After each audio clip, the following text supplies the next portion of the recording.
Uchqun aka, 102 mingga sizlarga 4 xonali kottej tavsiya qilaman. Joylashgan joyini tushuntiraman. Yunusobod, Zenitdan Hasanboy kirasizlar.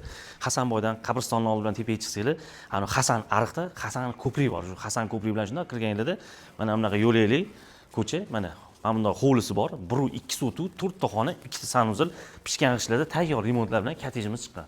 Narxi zo'r, narx mana hozir endi ichlarni ko'rsataman. Mana kirganda mana uzun koridor ketgan. Sirazi mana chap qo'limizda oshxona. Tepli pollari qilingan. Hamma yog'i yangi remont. Mana men birinchi qavat sanuzillari mana tayyor holatda turibdi. Pastimizda mana zal. Orqada havo yoruvchi tushishiga mana ozgina joylari ham qoldirilgan. Endi ikkinchi qavatga chiqamiz.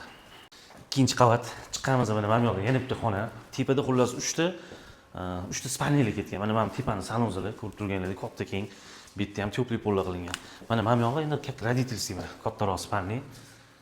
Men yog'imiz mana детский xona.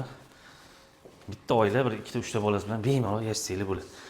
Xullas pishgan ishlarda bo'lgan 1-2 sotuv, 4 ta xona. Narxi o'sha aytganimdek 102 ming. Ozgina kelishadigan joyi bor. Shartdan 3 xona, 4 xonani sotib turib, mana kichkina kottejli bo'lib qolinglar, tamom.